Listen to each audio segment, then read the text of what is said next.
Hey, it's your CEO, Weekend Gabe, and thanks for watching Weekend at Gabe's. We hope that you enjoyed this latest episode. While you're here, hit the subscribe button and follow us on YouTube. Thanks for watching.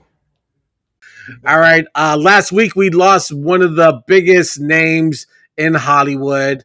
Kevin Conroy passed away at the age of 66 to cancer. He was the Batman. This is he was undisputed. The voice of Batman. If you think no, he was Batman. Let's own it. He was Batman. He's that guy. Round of applause for the not only who he was as Batman, but who he was as a human being. A lot of which I did not know. But hopefully a lot of which we are about to discover with our resident nerd comic book correspondent, Elliott Serrano, here on the show. Once again, thank you for coming back, sir. Hey, I've just been sitting around waiting to get invited again, and then I see Gabe on his Facebook page going, "Man, Elliott didn't wish me a happy birthday or nothing." Sure did not. Mofo don't invite me back, so you don't get. It's not like we're friends. I get on your show one time, and suddenly I'm your birthday buddy. What? You got to work your way into that, but man, come on. Oh man, you get the same happy birthday notices I get when yours comes out, and I make the 5-second effort when I'm morning dumping, and we're like, let me give Elliott some love on his birthday today. Yeah, and you misspell my fucking name. I mean, come on. It's right there. 2 T's. 2. Listen, your name includes a lot of double letters. I'm just saying that in case you haven't noticed. I'm like Jeff Jarrett. Huge facts. But anyway, but it's good to be back, guys. We appreciate it so much. We wish it was on better terms, but I think it's such an appropriate time to talk about Kevin Conroy and what he meant to the DC and the Batman franchise and world.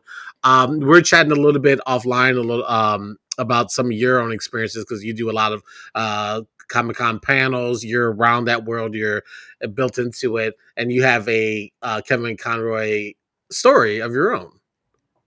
Oh yeah, it's funny because I remember this was I want to say it was 90s, late 90s. This is when Batman the Animated Series was first on television. Wow. And when it was still, I mean, people were talking about it and people loved it. But Kevin Conroy hadn't, I mean, if you ask me, hadn't quite hit that level yet because why?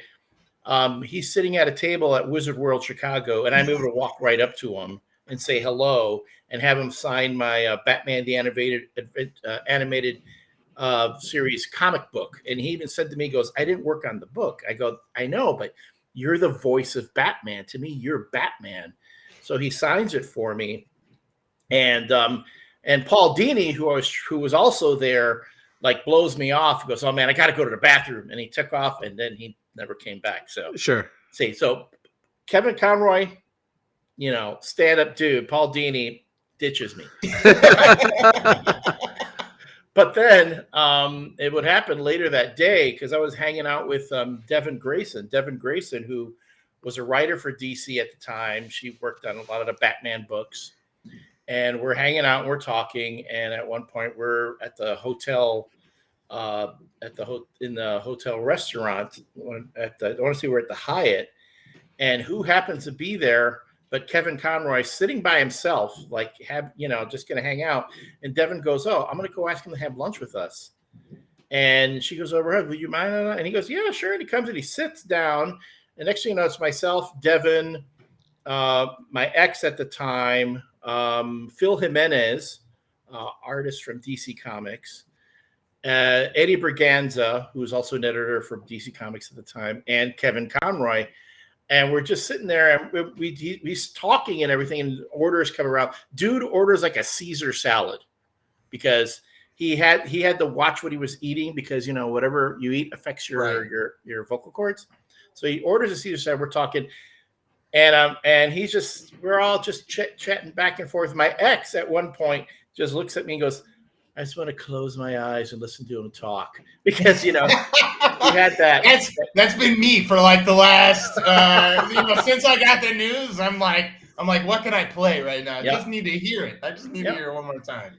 but a real genuine guy talking about things. I think what a lot of folks don't might not appreciate. I mean, you guys appreciate this, but a lot don't. I mean, Batman, the animated series, was that gateway for a lot of folks to get into Batman. It wasn't the comic books. Right. It was the animated series, just like X-Men, the X-Men animated series. Right. Absolutely. X-Men and Batman, it started around the same Yeah, time. exactly. I think Batman came out first and then X-Men came later.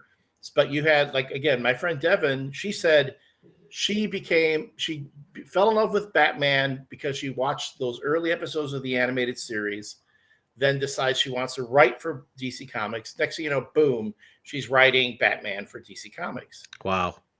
And so you could tell that Kevin Conroy's work affected a whole generation of not only fans, but creators too.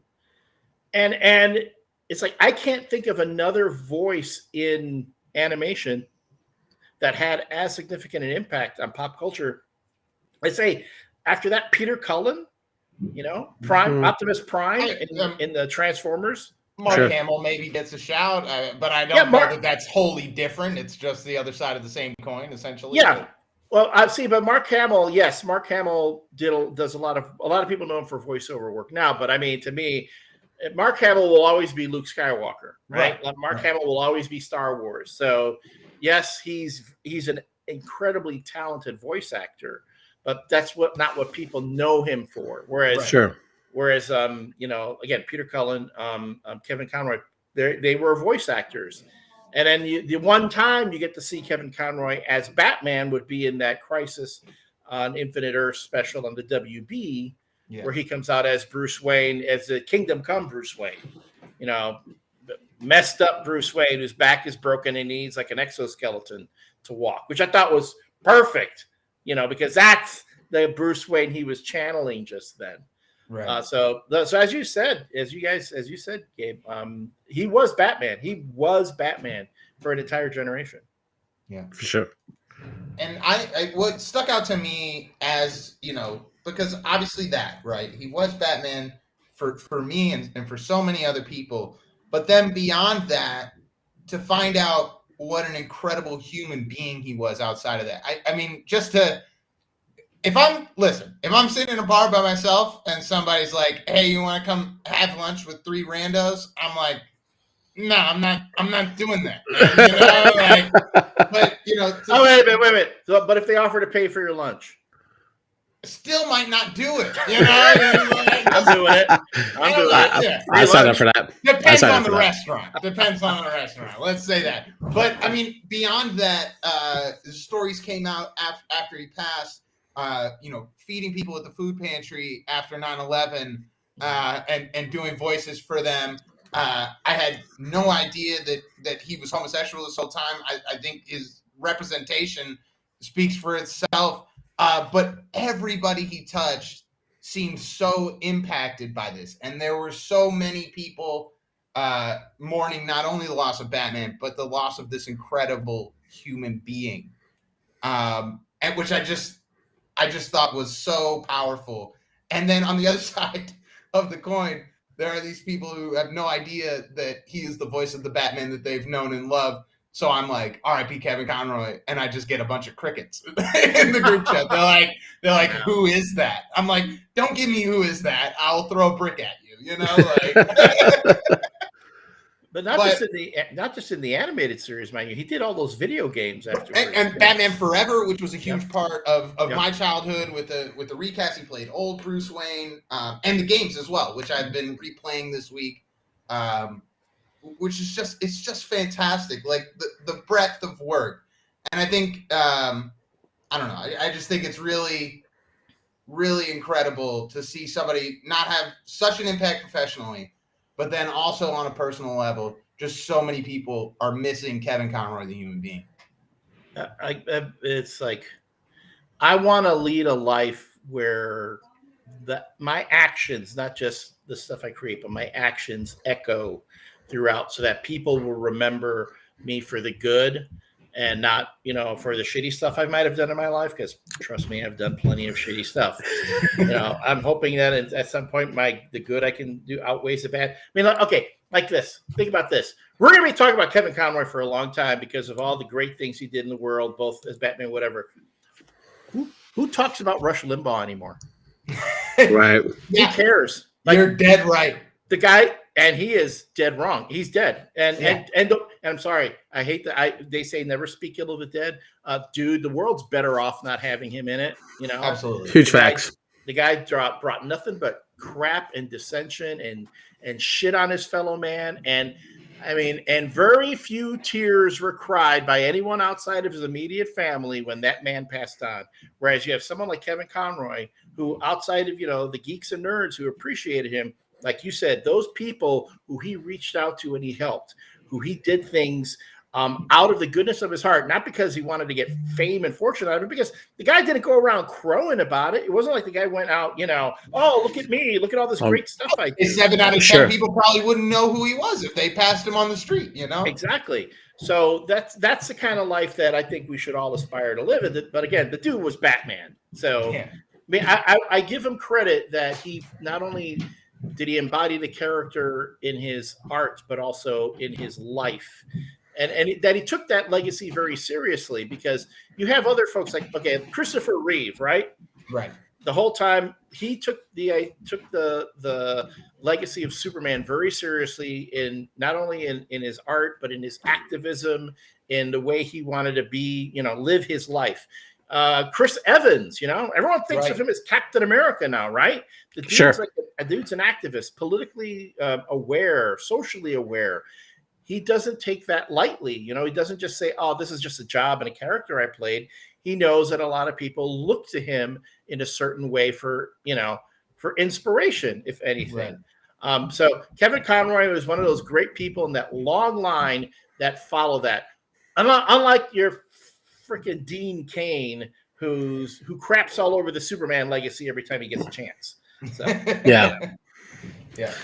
I was listening to a pod with an interview of Kevin today, and it was just so revealing. And Sam was a little bit, and I think even you weren't aware, and I wasn't aware of just how rough his childhood was. His father was an alcoholic. His mom was also an alcoholic. He had to live with a family friend at the age of 14 because of such the trauma that was happening at home. Gets into Juilliard at age 17 on a full scholarship.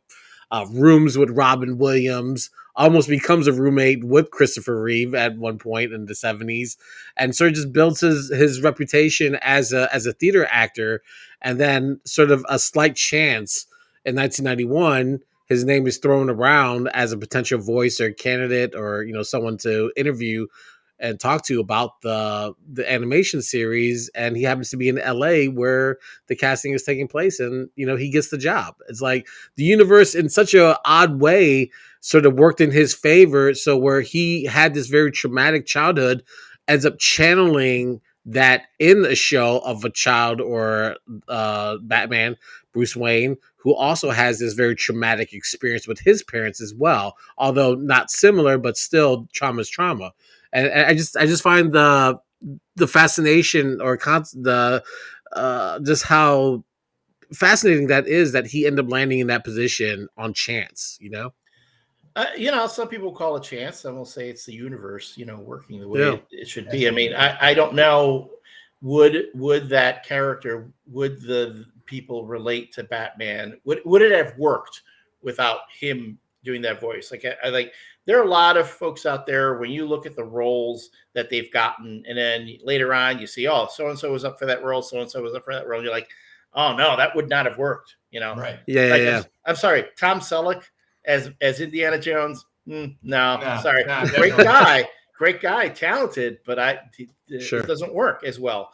But again, I don't know who else, but Kevin Conroy did not have to affect a Batman voice, like freaking, like Michael Keaton had to do, like Christian Bale all did. Right. That was his voice. He just naturally had that deep timbre, that authority to it, and he was already more than halfway there when it came to embodying the character. And yes, with his artistic background, being a theater actor, people don't appreciate how deep voice acting is. There's a lot that goes into that. Yeah. And up to the point where I think it's getting forgotten because like Disney's running out and just getting like stand-up comedians to play the roles in different Pixar movies. Like, come on, it's not that easy, Not only that, but as we learned from Tim Barnes and other comedians who have come on the show, because of the pandemic, they're recording these things like underneath a blanket in their living room. right. Yeah, exactly. And so it was like, I think there was like a way he was always meant to be that character. He was always meant to be that. It's when you look back and go, yeah, no, that was it. That was a universe saying that's Batman. He is Batman. And isn't it true though? I mean, art is born of trauma in many cases, and that you can bring something that's authentic and real to the performance. That just makes it all the more effective.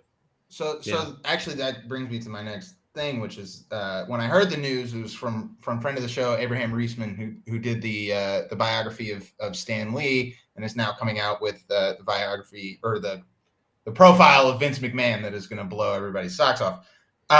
But he posted a clip of Kevin Conroy as Bruce Wayne in the animated series at the grave of Thomas and Martha Wayne, giving this, he has to give the Batman up, and he's trying to explain to his parents, it's got to be time to let this go. You guys must understand that. You got to do this. And in several quotes from interviews beyond that, or the people in the room as he gave that performance, and he even said himself, he was like, that was the moment that I realized that this voice is not what you just mentioned, right? It's not just putting on a gravelly voice over Christian Bale or whatever. This voice comes from that central tragedy, that central trauma. And I think it's interesting how it reflects in his own life that he was able to bring that. And I think that speaks to a little bit of the destiny of it, that he was almost born to play this. He has somewhat of a Bruce Wayne style upbringing, and he channels that pain into this voice to create something beautiful. And I thought that was a perfect way to tribute a great man, because you're absolutely right.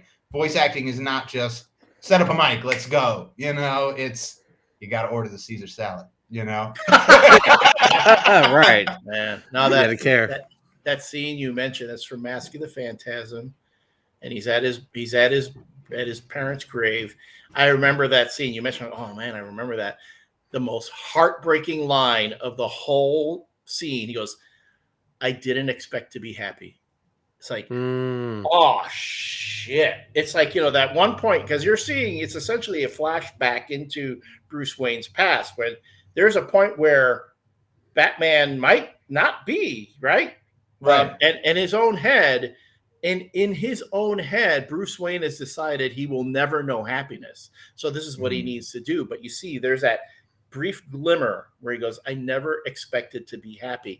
And that hit me, because I'm like, how many times do we go through life and it's like, it's a left or a right, we don't know which way we're going to go, and it's like, we didn't expect that. The hell, didn't expect that. We didn't expect to meet someone who was going to have that effect on our lives. Right. But following that branch in the road, is that going to take you away from something else that you were meant to do? I'm sure we've all had to make that decision at one point or another. People who are watching this show probably had to make that decision once or another. So that's why that scene and that performance works on so many levels. Yeah. Incredible. All right. Well, before we get you out of here, did you get a chance to see Black Panther 2 yet? I was supposed to see it last weekend, and I did not. I'm going to try to see it. I'm going to try to see it this weekend, because we're actually supposed to be talking about it on my show next week. But I just saw. Don't take my card or my geek card from me. I finally saw the first Black Panther like last weekend. Oh wow! I watched it on Disney Plus. It's like one of those movies that everyone quotes to you over and over and over again. So you're like, I guess I've seen it, and then I watch it and go, yeah, I've seen it. Yeah. Without giving too much away on Black Panther 2, which I saw last night, I think first and foremost, it is actually a way better movie than the first one. The first one is okay. I mean, I was watching. It's a really fine movie. It did a lot for representation. Right. All of those things are valid. As a plot, I don't know that it's it's not going to shake any Oscar trees. The first one. Yeah, the first one. But the one that was nominated for an Oscar. Yes, and I no. Yeah, right. Okay. Yeah, no, she that one for best costume design. Which it deserved. Yeah. But I think with this second one, there are a lot of really great tributes to Chadwick Boseman, obviously. But I think as a story, their ability to use the tragedy and interweave it into this story, I think almost creates Wakanda as a more interesting place, because you sort of remove the king from the equation and what's left, So I think that's an interesting part. Riri Williams is introduced as Ironheart, which is fantastic. Chicago stand up. We're going to get our superhero finally. And the villain. How is that, Elliott? You're not into it? Bring back Robert Downey? I'll have to see the movie first, but I have an issue of legacy characters not having the legacy passed to them by the original character.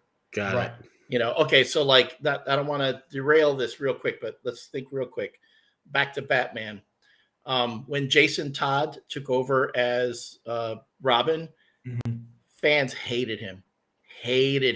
That's why they called that 900 number so that he dies at the hands of the Joker. In the Death in the Family. I think that's what it was called. Yeah. So they hated him, and this is the thing that Devin explained to me. She goes, the reason so many fans didn't like Jason Todd is because they couldn't accept that he was Robin. Why? Because we still had Robin there. Dick Grayson was still there. We were pretty much shoving him to the side and bringing in Jason Todd to be to be Robin. Notice how when they brought Tim Drake in to then become Robin, they make sure that they show that Tim Drake and Dick Grayson are very good friends. And Dick Grayson is even helping Tim Drake take on the role of Robin because they didn't want to make that same mistake again. The legacy character passes it on to the next. Right. How they're going to do that and I haven't seen Black Panther yet. Maybe they might even address it in the Ironheart series on Disney Plus. Yeah. How they're going to do that, I don't know. Maybe they bring Morgan Stark in, Tony Stark's daughter, to do some stuff. But it's going to be hard for fans to just accept her as, the next Iron Man if you don't have Iron Man passing that legacy over. Yeah, I having seen the film, I don't think that the legacy necessarily applies in the same way that you're conceptualizing it, and that is as much as I can say without giving away plot lines to the movie. So I'll leave it there. I will circle back for your show and watch that. I just want to know, though, what happened to Namor's bulge? Because I've been seeing the images, and apparently they got rid of the bulge. And I'm offended for my fellow Latino who put on the shorts and stuff and had to get. What was this? Was this Batman nipples 2.0? What's going on? Oh no, this was the cod piece, and he wasn't a cod piece. He had a cucumber down there. Yeah, that was a swordfish piece. No codfish. Hey man, let my man live. I will say about Namor that there was a lot of hype made pretty much only by Taika Waititi on Thor: Love and Thunder about how great of a villain that Christian Bale was going to be in that movie. I watched that movie. I thought he was fine. Serviceable, but nothing special. I think Namor's performance is absolutely incredible. I have a few issues right at the end. At the same time, I think his motivations, the best villains are always think in their mind that they're doing good, Well, you had the Atlantis-Wakanda War in the comic books, and I'm sorry, I was on Namor's side in the comics. I left the movie last night. I'm still not sure whose side I'm on. T'Challa was being a little in the comics. Yeah, T'Challa was being an entitled little bitch, if you ask me. Take it. take responsibility for your shit, and then on top of that, when Namor goes heavy on you and like floods, a part of your country and kind of like kills a lot of people. Hey, that's war. Don't get mad about it. And then later on, when you go in and you pretty much poison the ocean to kill all the Atlanteans, got one on you. I was not a fan. I was not a fan of that. Yeah. Well, I'm excited to see your opinions, and we'll definitely tune in. Is that Friday? Monday, coming Monday at 7 p.m. Central Standard Time. You can watch us on Twitch, Twitch TV/MCU Review. That's MCUREVU. Nice. All right. Well, Elliott, thank you so much for joining us. Listen, we spelled your name correctly, as you can see. We did. Yeah, I did. I saw that. I was like, oh wow, he spelled it right this time. We got you right. I made sure all the double letters were appropriately listed. We got you. Okay, I'll make sure I wish you a Merry Christmas this year. Okay, that makes you happy? I need a Thanksgiving and Christmas and New Year. I need the trifecta. I need you to really go hard this year for us, Elliott. We earned that, dude. Okay, I mean, there's no more Twitter, so we can only use Facebook now. I know. Okay, hold on. So let me tell your partner this. So I tell Gabe, he's talking about, did you read the email for the link for the show and everything? Oh yeah, no, I got it. I'm good. He goes, oh good. Nobody reads emails. I go, yeah, well everyone's about text now. He goes, yeah. None of my kids want to read emails. I can't text them. I go, yeah, and I don't want to get texted either because. If I'm not dating right now, the only person I want to get a text from is someone who I'm getting some from. Okay? I don't want to hear from anybody else. I don't want to hear from anybody else. I don't want no marketing text. I don't want none of this. Oh, can you be on my show? Oh, can you? Dude, why didn't you wish me a happy birthday? These are all texts you get from Gabe. Yeah. Cry emoji. And then I gotta go on his Facebook page and see like a sad face. I'm like, dude. I'm just saying, like we're like of the same ilk. We need to show love. That's what I'm saying. And I'll say, your boy, your little boy is friggin' adorable. So I mean, why do you care so much about what this bearded dork does? There's a child's love and then there's Elliott's love, and it's just incomparable. So that's why. Tell that to my mom. Phenomenal. Elliott, thank you so much for finding time to join us on the eve of Twitter's death. We appreciate it. It's an apocalypse, man. It's an apocalypse. Next thing you know, it's going to be all zombies. It's all zombies, man. I want aliens. Get out for it. I'm feeling good about my locale.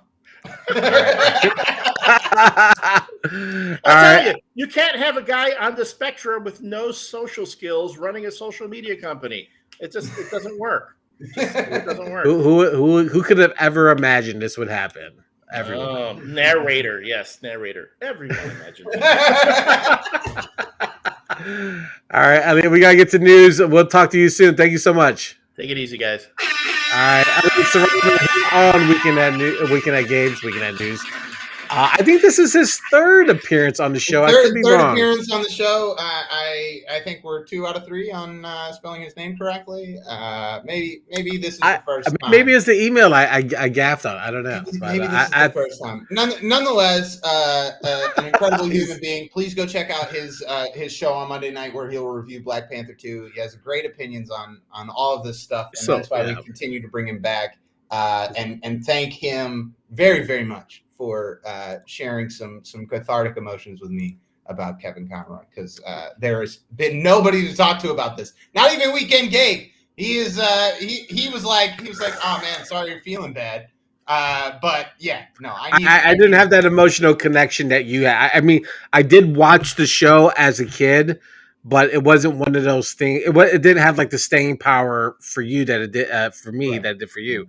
So I completely understand, and I'm sympathetic to you and empathetic to your feelings. So that's why I was like, let me give Sam some time to breathe on this. Gotta do it. R.I.P. Kevin Conroy. Thank you so much to Elliott Serrano, and please go see Black Panther 2. Thanks for watching this latest episode. We hope that you enjoyed it. If you're looking for more, click on any of the episodes swirling around my head. And also, don't forget to follow us on the socials at Weekend Gabe, at Weekend at Gabe's, and also at The Real Sam Crane. All right, thanks for watching, y'all.